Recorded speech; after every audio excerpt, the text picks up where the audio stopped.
It's September 18th, 2011. Old Trafford.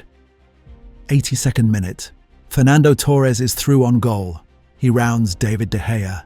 The net is empty. But somehow, Torres puts it wide. For a moment, one of the deadliest strikers in world football just freezes. The confidence is gone. The explosiveness is gone. And the player who once terrified defenders across Europe suddenly looks unrecognizable. But it wasn't always like this. Because before the injuries, Fernando Torres looked unstoppable.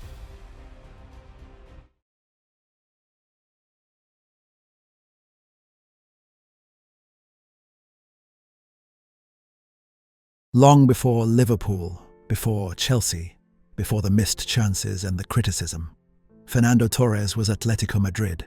He joined the club's academy as a child. By 17, he was already playing in the first team. By 19, he became the youngest captain in Atlético Madrid history. And at a time when Spain's biggest talents constantly left for larger clubs, Torres stayed loyal. Even when Atlético were relegated to the second division, that mattered to supporters. Torres wasn't just another academy player. He represented the club itself. Blonde hair, red and white shirt, a striker carrying one of Spain's sleeping giants on his shoulders before he was even old enough to legally drink in some countries. And despite the chaos around Atlético during the early 2000s, Torres kept scoring, season after season, fast, direct, clinical.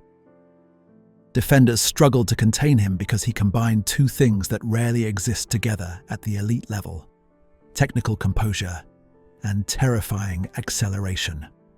Once he started running, he was almost impossible to catch. Eventually, though, Atlético could no longer match his ambition. And in the summer of 2007, Liverpool called. Fernando Torres lived as number 9. For Liverpool supporters, Fernando Torres almost felt custom-built for the Premier League. Physical defenders didn't intimidate him. High defensive lines only made him more dangerous. And alongside Steven Gerrard, Liverpool suddenly had one of the most devastating partnerships in Europe. Gerrard would break lines with a pass. Torres would already be gone. In his first Premier League season, he scored 24 league goals. Then came 2008. The peak. Spain entered the Euros carrying decades of disappointment. For years they had talented squads, but never the mentality to win major tournaments. That changed in Austria. And in the final against Germany, Fernando Torres produced the moment that changed Spanish football forever. A single run behind the defence, a touch around Philipp Lahm, and a delicate finish past Jens Lehmann. 1-0 to Spain in the 33rd minute. Spain win the European Championship, their first major international trophy in 44 years. Torres becomes a national hero, and for a brief period around 2008 to 2009, he genuinely looked like one of the best strikers in the world. Liverpool nearly won the Premier League in the 2008 to 2009 season. They finished second. Torres scored 17 league goals, despite injury problems beginning to appear beneath the surface. At first, they seemed manageable. Small issues, minor setbacks. But by late 2009, something was wrong with his knee.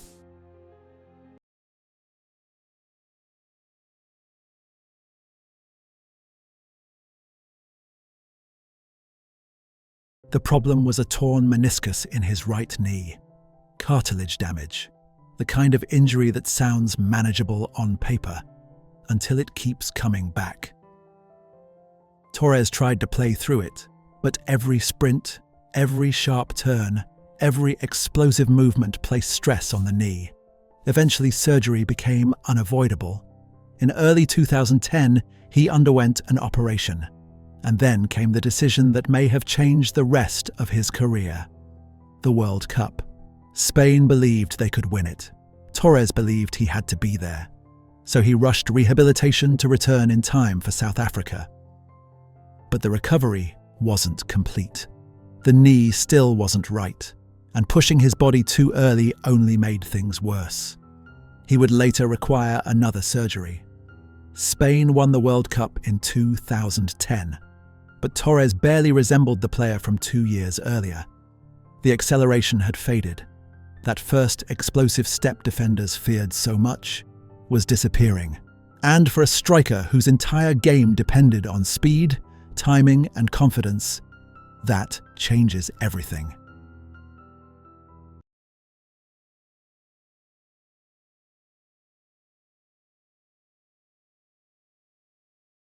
In January 2011, Chelsea paid £50 million for Fernando Torres, a British transfer record at the time.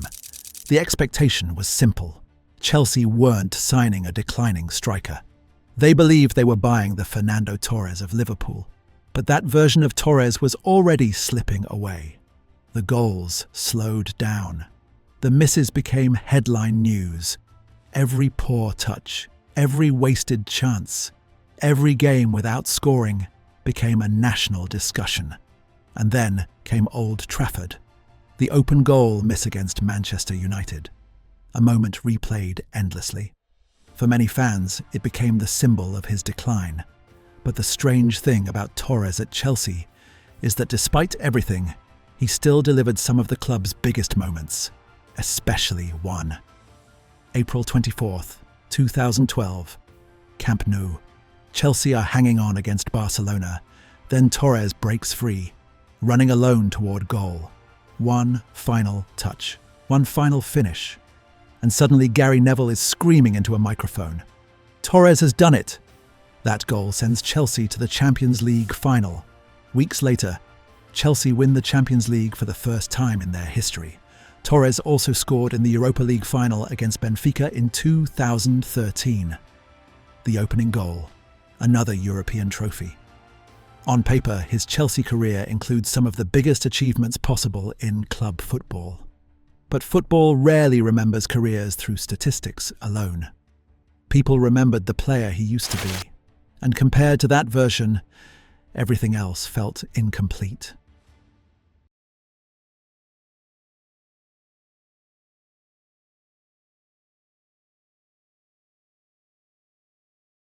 After Chelsea came AC Milan, then a return to Atlético Madrid, then finally, Japan.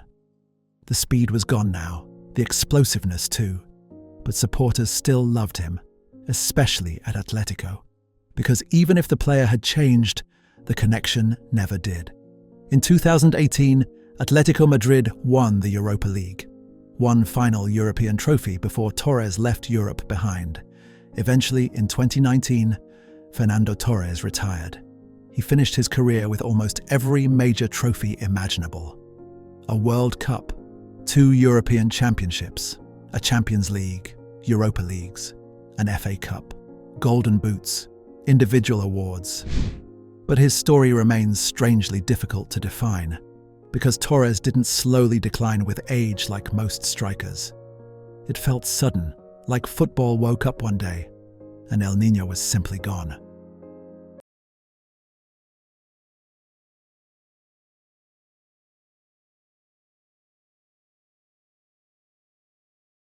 At his peak, Fernando Torres was terrifying, fast enough to outrun defenders, technical enough to embarrass them, and confident enough to decide the biggest matches in football. But elite careers can be incredibly fragile. Sometimes it isn't a lack of talent that changes everything. Sometimes it's a single injury, a few rushed decisions, and a body that never fully recovers. Most players decline gradually. Fernando Torres almost disappeared overnight, and maybe that's why people still talk about him the way they do. Because for those who watched him before the injuries, there was a period where Fernando Torres genuinely looked unstoppable.